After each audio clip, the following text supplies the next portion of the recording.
Paramount is absorbing BET into their Paramount Plus. So it used to be that, Paramount had 3 SVOD platforms, that is subscription video on demand, right? So they had the HBO Max, they had BET Plus, and they had Discovery Plus. And BET is one of the recent ones that is being absorbed into the Paramount Plus network. We heard about the HBO Max be coming into Paramount Plus later. BET is going to be on Paramount, so that soon it'll have the one main flagship streamer, which will be Paramount Plus. So Paramount Plus is basically saying we're taking all the rings and we're absorbing them into us and we're making it one. So it doesn't mean that anything is being canceled yet. It doesn't mean that anything is being removed yet. And I feel like I have to clarify that because I saw a lot of people worried because they thought that things were going to get canceled, like the Miss Pat show. It has been renewed for another season. Let's talk about what's actually happening here, right? So BET Plus content will migrate onto the Paramount Plus app. This includes shows like Ruthless, All the Queen's Men, Zatima, Divorced Sisters, and Brothers, if that's still continuing. And many of these shows aired and are tied to Tyler Perry, right, with respect to their original owners. Speaking of Tyler Perry, Paramount also bought out Tyler Perry in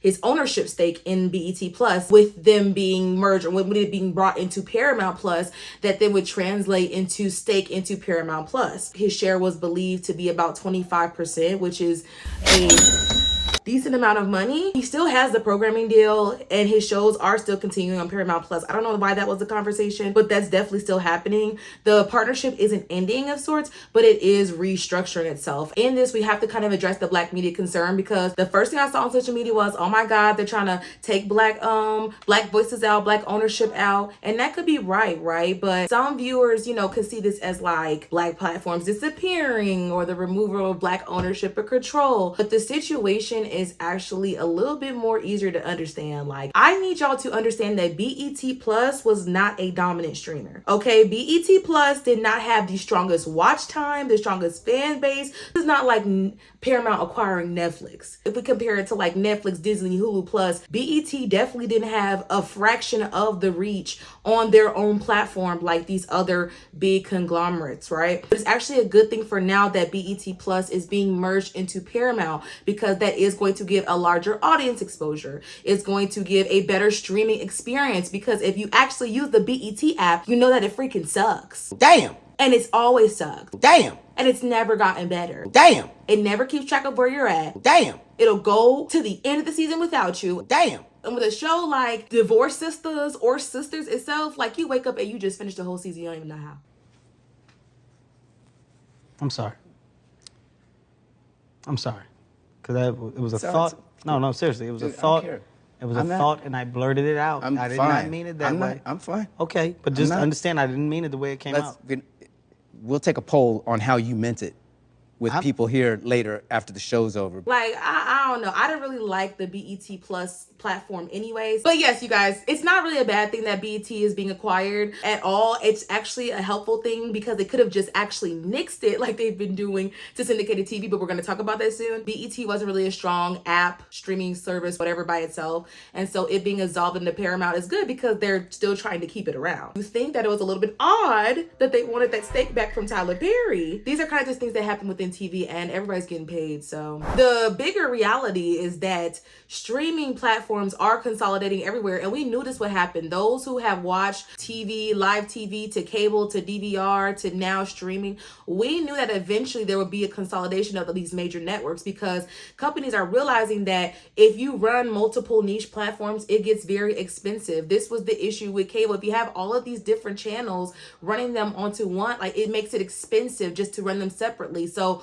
with bringing them together, it makes it so that it's easier to run that platform, that streaming platform, that business. Also, audiences, me included, prefer less subscriptions. So depending on what I watch, I would love to consolidate my stuff. So I think Hulu and Disney, once they merge, I invested into that because I like that they was consolidated so I could watch Disney and Hulu shows. But it just kind of makes sense, and it's what's happening because we don't like the subscriptions. Like, there's a subscription I have for MGM Plus, and I only have it when I watch Godfather in Harlem. Like, hopefully MGM Plus can also get merged into a big corporation too, because I can't.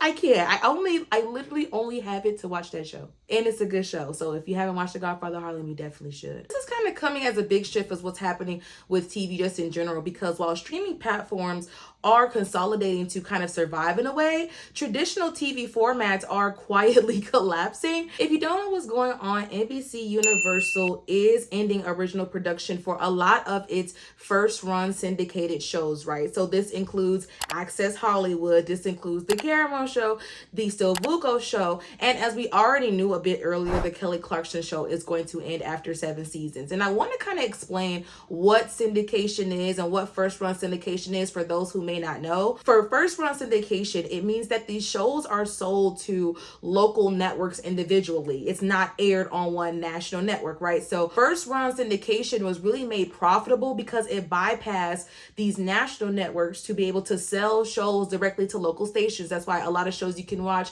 are on your local TV station. WGN is like for Chicago, things of that nature, because it allowed for producers to keep ad revenue while providing stations with popular, flexible content. And then of course there's always the money being put on the ad placements. And also it's the daily scheduling, like having these consistent shows run every single time. It created a consistent high viewership. We saw that with Wendy Williams' show. Like people were faithfully tuning in every week to Wendy Williams. Producers loved it because they could kind of barter with these different individual networks to get the most, I guess, profit for this one show instead of it being limited to these national networks. So this model created really big daytime empires. So like I know like Wendy Williams, but like Ellen DeGeneres, Dr. Phil, and of course Oprah. Like it was extremely profitable for decades at a time, right? But it's dying now. And why is it dying? The issue is us. Huh? We are the issue, we are the problem, we are the cause, okay? It is the audience fragmentation. So daytime TV used to just be competing with the different people on their networks and platforms. So like Oprah would be competing with Dr. Phil, would be competing with Maury, would be competing with Jerry Springer. But now what is happening is that daytime TV is competing with YouTube, podcast, TikTok, and streaming services. So mind you, daytime TV is also like live TV. It's also on TV networks and TV shows. So it becomes a lot, right? So viewers who once watched only daytime TV are now tending to just watch creators instead. And you're going to see that that's actually true. I treat YouTube like it is a cable show. I treat YouTube as if it is a streaming service because it is a source, but it's because that content creators are now posting consistently weekly like these TV shows, except for if you get YouTube Premium, there are no ads or the ads are bearable. You also don't have to get the streaming service cable to watch the show. Like it's becoming like more competition. So when you don't have competition and you are the only one, people are coming to this thing weekly, bi-weekly, whatever, you are on top. But with the new rise of streaming of YouTube people, YouTube content creators like me, hello, people are just not watching daytime TV anymore. There's not enough audience to keep the show going. There are some remaining survivors, so I want it to be known, live with Kelly and Mark, they are still there. I feel like they may not ever leave, and I have thoughts, but I'm not going to share that. Drew Barrymore's show is still going, and the Jennifer Hudson show is still going, which a lot of people were surprised about, but I wasn't. I was surprised that the Sherry Shepherd show didn't get canceled any sooner than it aired. Be nice. I'm finding it. It take you that long to find it? It does.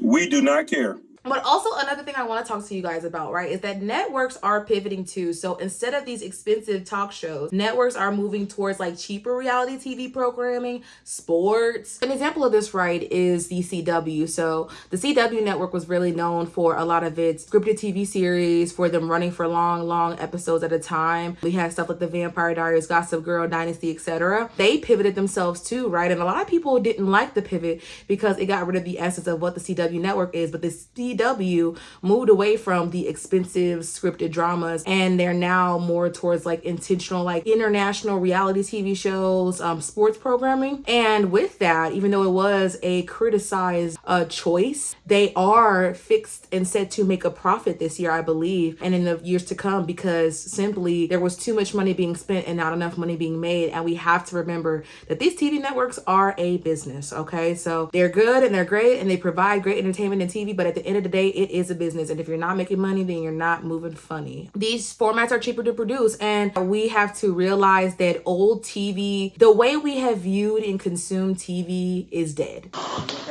Like, it's no longer just about daytime talk media shows and syndicated personalities. It's about personalities that are being formed through content creators, through YouTubers like you and me, like through podcasts, through people who have had a certain fame in one area and are taking their fame and knowledge and pivoting it into the podcasting arena. There is not just we have to watch Wendy and you have to watch XYZ. And you never had to watch anybody, right? But it was like, if you were looking for these personalities, you found it on live TV, and it's just not the case anymore because we have so many other platforms where these personalities can come to life and have their own show be just as profitable, if not even more profitable, to networks like a YouTube or to their own selves. I do want to know from you guys though, do you think that daytime talk shows are dying and there's no revival?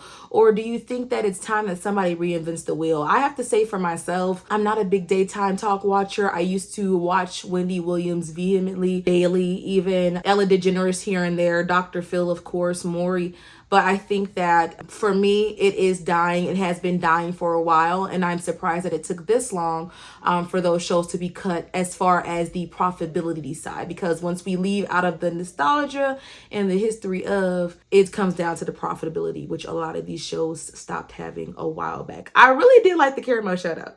So I hope that he kind of pivots to either YouTube or something because he was hitting. Like, I love me some Caramel.